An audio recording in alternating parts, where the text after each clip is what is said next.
Virginity, शुरू से ही virginity बहुत कंट्रोवर्शियल शब्द रहा है। वर्जिनिटी का मतलब सीधा सा कुंवारेपन या कौमार्य से होता है। हमारे समाज के अंदर आज भी बहुत से लोग वर्जिनिटी की सही डेफिनेशन समझते ही नहीं है। वो जस्ट ये समझते हैं कि हर लड़की को उसके फर्स्ट टाइम पे ब्लीडिंग होना कंपलसरी है। अगर उसको ब्लीडिंग नहीं होती है इट मीन्स उसका करेक्टर लेस है या उसने पहले से ही एक्सपीरियंस ले लिया होगा। बट नहीं, पहले मैं आपको वर्जिनिटी का कॉन्सेप्ट क्लियर करता हूँ, उसके बाद मैं आपको बताऊंगा कि आप किस तरह से अपनी वर्जिनिटी को वापस से रिस्टोर कर सकते हैं। यानी कि बहुत सिंपल सा आपको तरीका बताऊंगा जिससे आप अपना खोया हुआ जो कुमार्य है, कुंवारापन है, उसको वापस रिस्टोर कर सकते हो। उसके लिए आपको एक छोटी सी सर्जरी की ज़रूरत होती है। वीडियो में आगे चल के मैं आपको उसका तरीका, उसका खर्चा और उसके इफेक्ट, साइड इफेक्ट के बारे में बात करूँगा। अगर वर्जिनिटी को किसी से अटैच करके बात करते हैं तो वो होता है हाइमन। हाइमन एक ऐसा लेयर, ऐसा पर्दा, ऐसी मेम्ब्रेन होती है जो गर्ल्स या वुमेंस के वेजाइनल पार्ट का एक हिस्सा होती है। यानी कि वेजाइनल पार्ट के अंदर दो तरह के होल्स होते हैं। एक जो होल्स होता है उसके अंदर यूरिन पास होता है और जो दूसरा जो होल होता है उसके अंदर ये हाइमन होता है, एक पर्दे नुमा।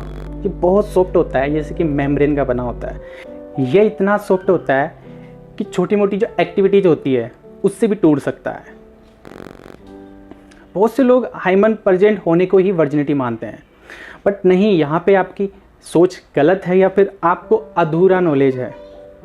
दोस्तों, इस अधूरे नॉलेज के कारण बहुत सी लड़कियां सुसाइड कर लेती है, क्योंकि लड़की को जब वर्जिन होते हुए भी अगर उसको वर्जिनिटी लूज करने वाली बोल दिया जाता है तो बिल्कुल उसको एक झटका लगेगा, उसके आत्मसम्मान गिरेगा, आत्मसम्मान को ठेस पहुंचेगी।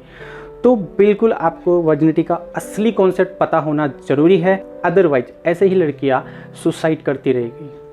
अब बात करते हैं हाइमन के बारे में। हाइमन, जैसा मैंने बताया, कहाँ पे होता है? जब फर्स्ट टाइम कोई लड़की किसी से इंटीमेट होती है तो जो हाइमन होता है वो टूट जाता है।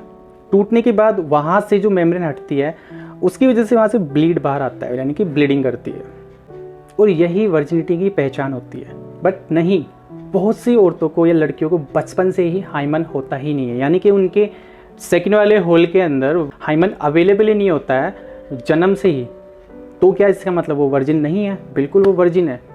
बट कुछ लोगों की धारणाएं गलत है, कुछ लोगों की एजुकेशन गलत है, इसकी वजह से वो ये चीज़ समझ ही नहीं पाते कि बहुत सी लड़कियों के अंदर हाइमन होता ही नहीं है।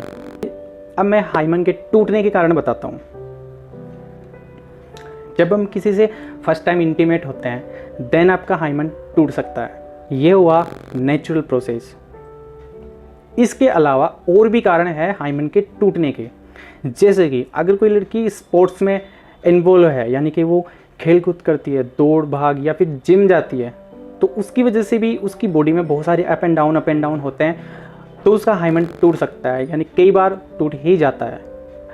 अब जब खेल कूद करने से या जिम जाने से किसी लड़की का हाइमन टूट गया है तो श्योर है वो फर्स्ट टाइम किसी के साथ इंटीमेट होगी तो ब्लीडिंग नहीं करेगी। अब जो लोग कम समझते हैं उनको लगेगा कि इस लड़की ने अपनी वर्जिनिटी पहले से ही खो दी है या इसने पहले से ही एक्सपीरियंस ले लिया है। बस इसी सोच के कारण बहुत सारी लड़कियों को ब्लेम किया जाता है और उनको बार बार प्रताड़ित किया जाता है कि तुम वर्जिन नहीं हो, जबकि वो वर्जिन है। यहाँ बदलने की ज़रूरत लड़कियों को नहीं है, बदलने की ज़रूरत उन लोगों की है जिनको वर्जिनिटी का कॉन्सेप्ट ही पता नहीं है या फिर बहुत अधूरा कॉन्सेप्ट पता है। चलिए, ये रही बात वर्जिनिटी के बारे में, हाइमन के बारे में। अब अगर किसी भी कारण से, भले आप किसी से इंटीमेट हुए हो या आप जिम जाते हो, स्पोर्ट्स में एक्टिविटीज़ में इन्वॉल्व हो, जो भी रीजन हो, व्हाटएवर, आप अपनी वर्जिनिटी को कैसे रिस्टोर कर सकते हो? वर्जिनिटी को रिस्टोर करने के लिए आपको एक सर्जरी करानी होती है जिसे हाइमेनोप्लास्टी बोलते हैं।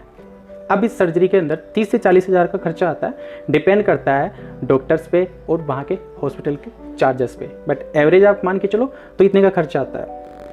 इस सर्जरी में डॉक्टर्स क्या करते हैं, वेजाइना के अंदर एक चीरा लगाते हैं बहुत हल्का सा और उससे स्टेच कर देते हैं, सिल देते हैं। कहाँ पे? जहाँ पे हाइमन होता है, यानी कि जो सेकेंड होल होता है वहाँ पे। ये बिल्कुल हूबहू हाइमन जैसा ही होता है। आप इसे पता नहीं लगा सकते कि ये नेचुरल है या फिर आर्टिफिशियल है। और इस तरह से हाइमन जब रिस्टोर किया जाता है तो फर्स्ट टाइम जब आप किसी के साथ इंटीमेट होगे तो आपको ब्लीडिंग होगी, तो ये तरीका बहुत आसान है। अब बात करते हैं इसके साइड इफ़ेक्ट के बारे में। जहाँ तक अभी तक इसके डेटा मिले हैं वहाँ तक अभी किसी तरह का कोई साइड इफ़ेक्ट लड़कियों को नहीं देखा गया है। तो कहा जा सकता है ये काफ़ी सुरक्षित तरीका है अपनी वर्जिनिटी को रिस्टोर करने का। तो अगर आपने किसी भी कारण से अपनी वर्जिनिटी खो दी थी तो आपके पास दो तरह की चॉइस है, या तो आप हाइमेनोप्लास्टी का यूज करें, सर्जरी का यूज करें, या फिर आप उनको कन्वेंस करें। आप बताइए वर्जिनिटी का असली कॉन्सेप्ट क्या होता है। उम्मीद करता हूँ आपको ये इन्फॉर्मेशन अच्छी लगी होगी। अगर अच्छी लगी हो then please don't forget to subscribe this channel. See you soon. Thank you very much.